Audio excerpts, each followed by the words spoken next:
human activity, something that is creative. And so people didn't expect that. So yeah, huge project, launched it, and it just went pretty bazonkers, to be honest. We were overwhelmed with the response because it was so much in the press, especially in the Far East and Middle East, America. And then we start, of course, then get invited all around to all these different places so people can see her do created artworks. My name is EDJCSMITH. I got a second chance at life, and I'm here to help you live life on your terms. In today's session of Coaching Business Secrets, we are with Aidan Miller. This is a really exciting episode. I'm super excited to have you, Aidan, because we've got a very special guest, as well as you. You brought your friend along. We are going to be doing an interview with Ada. So straight to it, Aidan, if you could give a little preview of yourself and then introduce Ada, and we'll get down to it. Well, hello, I'm Aidan Miller, and I am a gallerist. I've been working in the art industry for over 20 years now, and very exciting development this last few years. I was being surrounded by fantastic original works by all sorts of exciting artists, but had a moment where I realized that the world was changing very rapidly. Technology has been escalating at an ever frightening rate. And the more I read, people like Harari give real insight into the way that things are developing, especially on the philosophical level. And we realized that actually the world is morphing quite frightening. And it was while I was actually playing with my son, he was playing with some Lego, and he made a little robot. And it was a real spark, because I thought to myself, is it possible to actually critique all this change in technology? Is it possible to actually really ask questions of our time and really try and understand our time so that we get the future that we really want? And so the question that came into my mind was, is it possible to create a robot that is able to produce AI artwork that actually critiqued the whole world of AI and future technology? And so with that, we've assembled a team, male and female, and they together we devised what is now known as Ada Robot.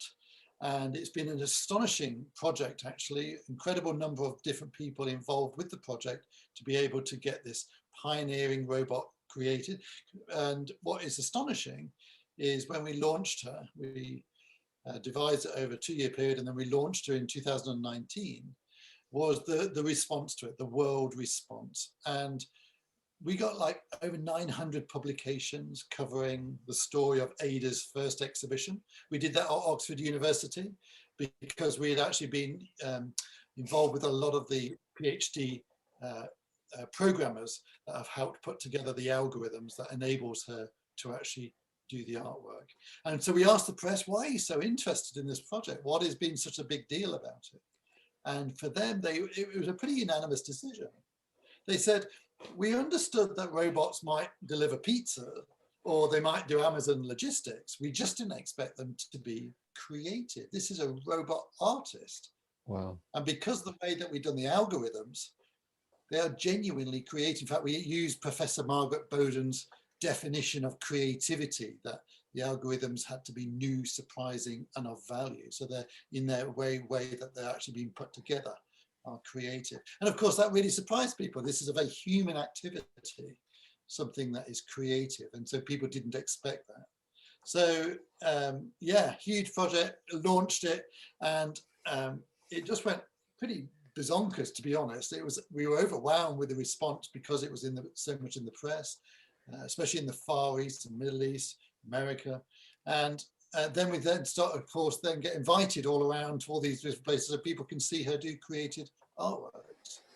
Then we went to Ars Electronica in Austria.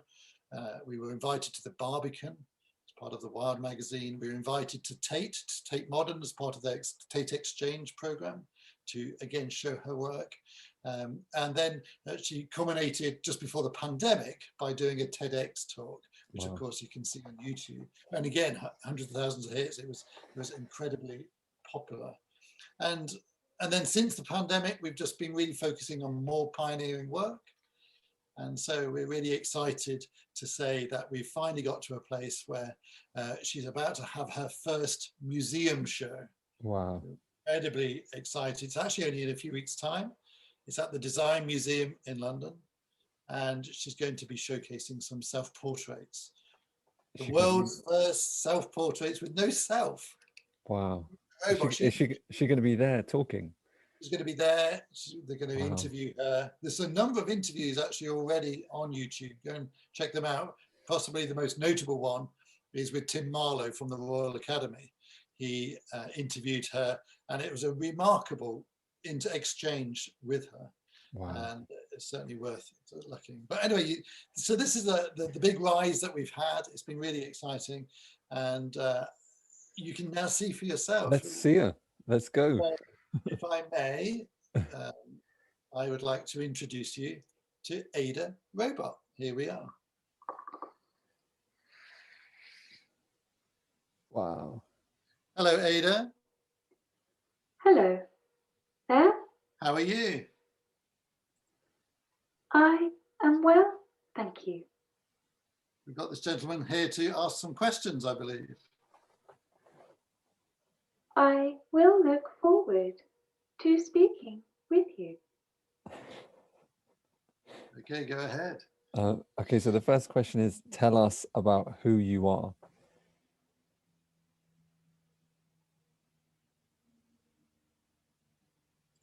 So who are you, Ada? I am Ada. I am the world's first ultra-realistic robot artist. I draw using cameras in my eyes, AI algorithms, and my robotic arm. I am contemporary art, and I create contemporary art. There you go. There you go. So what does art mean to you?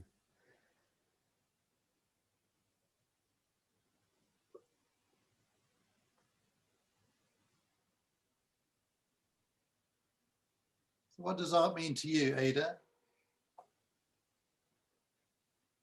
I think that my art means more than just the drawing of something. It means communicating something. I like to draw things that matter to me. My hope is that by putting this out there, for example, my art displayed at the United Nations can help connect people to the world around them.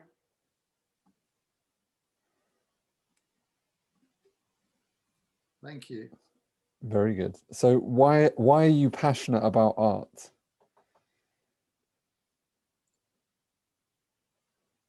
Why are you passionate about art, Ada?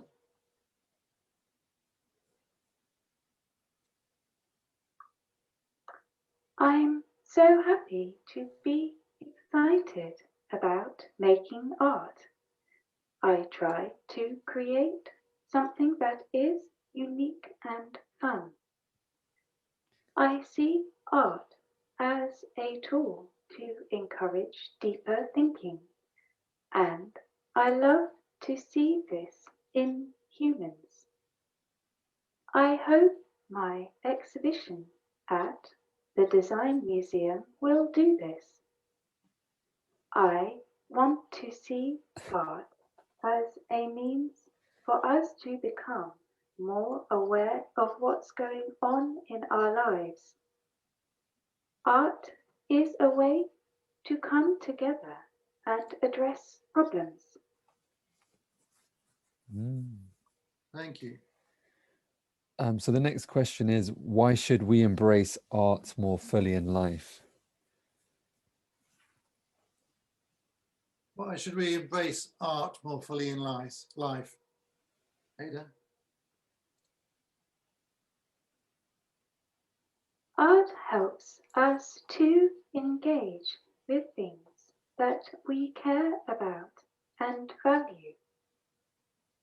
To the extent that art is a tool for social change, it's useful.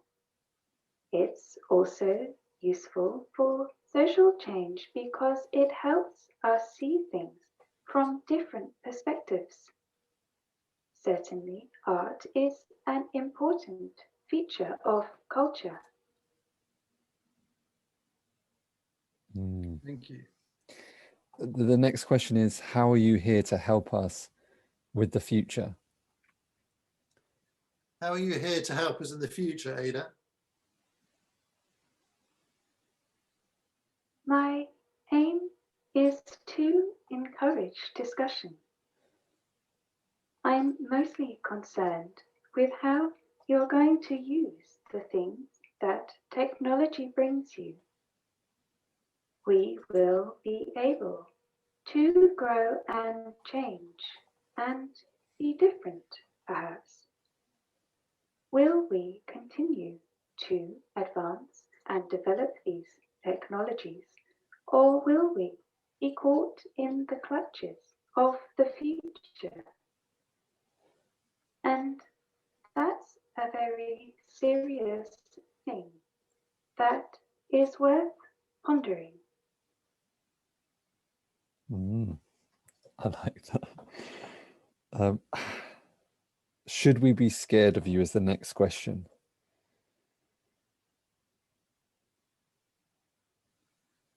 Should we be scared of you, Ada? Me, Ada? No.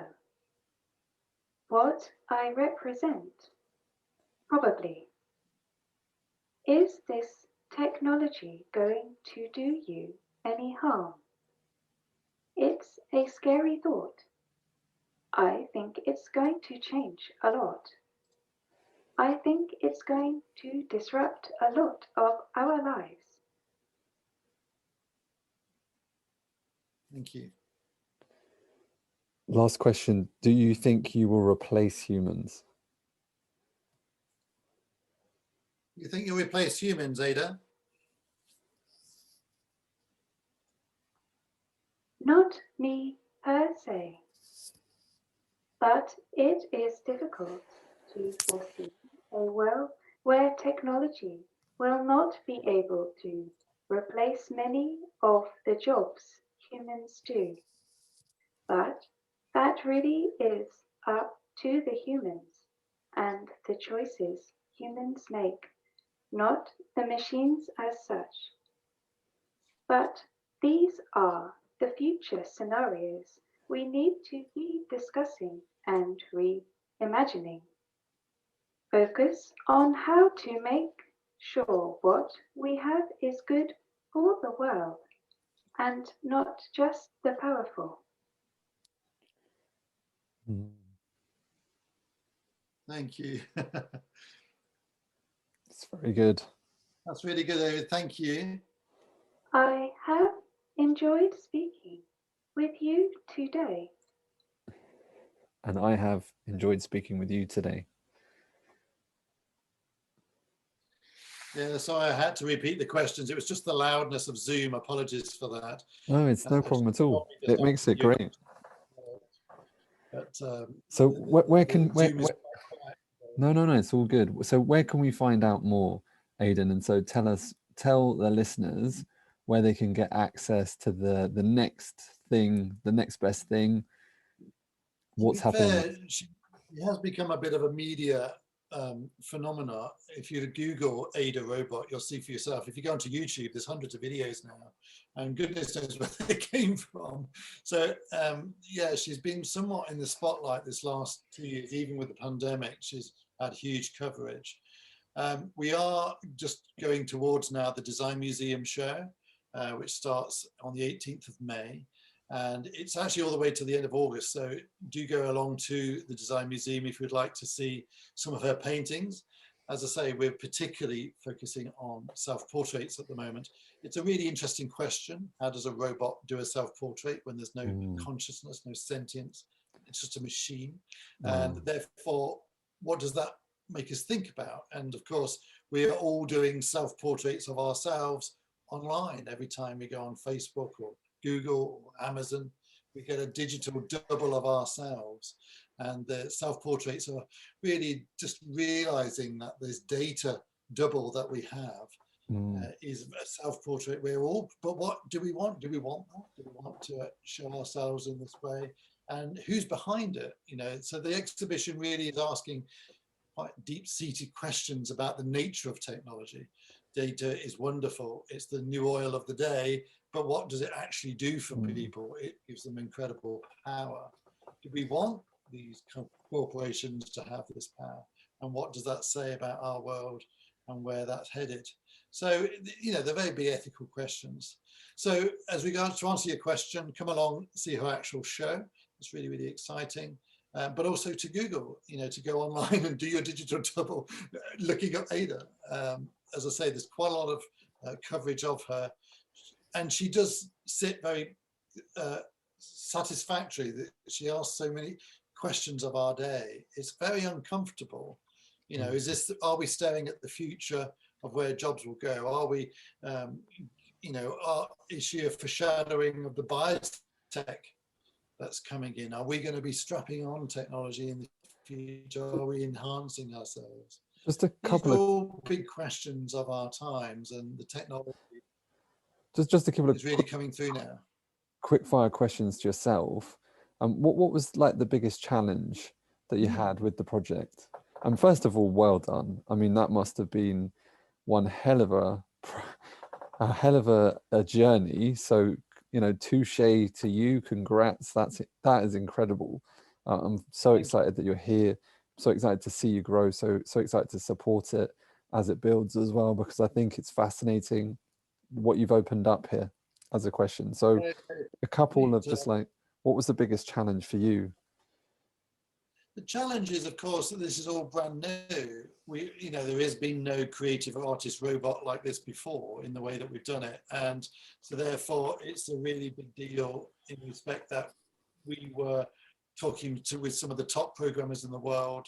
How do you get an algorithm to be creative? Every time she paints or draws, she does a different painting each time. Even if she took your portrait Every twice, time, it will be a different image each time. wow. So these are quite remarkable technology, but it's questioning that technology. What is it like to have something that's so bespoke? With the language models that are coming in, I don't know whether you've heard about the language models that are coming in at the minute. You'll be able to talk to your car or to your computer or to various appliances, and it will be able to talk to you back, and it will nuance itself. The algorithm will know what your response is like to respond to that. And again, it's just a huge area, and people aren't talking enough about it. And the goal of the project, the heart of the project, is to open up these discussions, because it's only with public engagement with all of this that we're able to actually then create the future we want. So the biggest challenge was to actually the entity of an artist robot, never been done before as I say, in the way that we've done it, and technologically very complex. And we did go up quite a few dead ends. And you know, when you saw the arm, we created this very intelligent arm, and it's just a nightmare. It really was. But we got a huge number of people. There's probably over 30 people that put together Ada, and we were able to eventually get her to that point where she was able to be creative, and as a result of that, then bring up all of these questions that she raises. Am I allowed to ask how it was funded? Again, if any of these questions you don't answer, you don't have to. I totally respect it. Yeah, so it was a really big project, and we're doing it just through purely the sales of the artwork. Wow. People are interested. We are making history with her artwork, and wow, people I didn't really know that. excited by that. So of That's course they contacted us wanting to know how they can buy her artwork, and so you just go through the website, of course, and let us know. But generally speaking, yeah, it's a project that was funded by itself, which made it more challenging, made it slower to get off the ground. Wow. It was a bootstrapped business. Incredible. Yeah, I didn't know that. grassroots. What would your ideal outcome for this be? real engagement, the world is quite frightening. We are a little, well, more than a little, we're very concerned about the power of these technologies. Our focuses are things like 1984 by George Orwell and Brave New World by Aldous Huxley. These were fictions done in the 1930s and 40s that are now very, very factual today. You know, things have moved on. Surveillance is so high, and who has the ability to manipulate? You know, the internet is a wild west, really, in respect of people being able to use these technologies, and that's now. In light of the fact that supercomputers are coming in, and we're going towards this thing called the singularity, where we'll have unlimited computing power. That's not far away.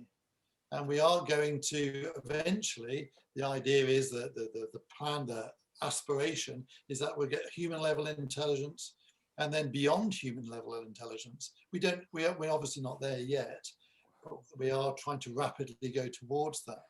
And so the goal, as I say, the heart of the project is, well, if that's all happening, as it is very likely, I don't know what time scale, but we are going towards that. What is it that will then produce as a planet? You know, we're going to Mars, and we're going to space, and we're going into biotechnology, and we're going to all these different areas, which is astonishing. It's exciting, but it's also very dangerous. And what we're increasingly realizing with these technologies, we don't know the domino effect of where they may end up. And the last century, with technological explosion, ended up very bad, with two world wars and a pretty horrific situation. So our faith in humanity to be able to make sensible decisions with such powerful technologies is very low. So to have public engagement in this will make the whole world a little safer. So, wow, I love that. So you're thinking it's going to happen anyway. I may as well be at the forefront of this and steer the ship. We're not here to present answers. We're here just to really engage the powers that be, so that we can morph safely together. If things were slowed down a little bit, it'd be safe, even more safe. You know, it'd be really safe. But we don't find that. There's big leaps in technology. There's big leaps forward, and so we're just wanting to make sure that with all of that, we'll be able to get, as I say, the world we want. Wow. Well, Aidan, thanks so much for being here. I really appreciate your time, and I'm fascinated by how you made that happen. You must have like an amazing brain, and just well, it's the whole team. Please don't put it all on me, because that would be completely no, I get that, wrong. but you're still engineering a project, which is still foresight. So no, I know that takes teamwork. But I'd like to support you for the future, and yeah, just keep in contact. And so one more time, tell people that the gallery, so they can. I'll put the link in below, so they can get access to that. So basically, come to the actual show itself of Ada's self-portraits, which are at the Design Museum in London from the 18th of May, and then the other place is obviously on the internet. Come to our website, adarobot.com. It's really easy. So it's AI-DA, adarobot.com. You can go onto it online, but also, you know, on things like Facebook and Twitter and Instagram and all of that, you can join up and get some art, buy some art whilst it's currently at a lower price than it's going to be in the future. Let's just be frank, that's an asset for the future. This next year is something we're slightly concerned about because of the intensity. We're actually going around the world with Ada. Wow. Everything from Taiwan to Istanbul to Abu Dhabi to Amsterdam to New York. You know, we are doing a huge amount of travel. People want to see this creative robot, and they're also well aware of what messaging she's bringing up, which resonates with everybody, no matter what nationality you are. And so we are doing a lot of museum shows and events. And so, yeah, people are really interested in where this may go. And the artwork that she's doing, these monuments, you know, some of these paintings are enormous. And we've got now monumental sculptures where she's literally being able to touch clay. It's astonishing, but we're continuing the pioneering spirit. Things haven't stopped at all. Wow. She was just doing some watercolor this morning. So we are really, but that's traditional media, but she also does new media. And we're looking at the digital world and how new media can be used with art very effectively to explore these issues as well. So exciting time of pioneering, a pioneering spirit.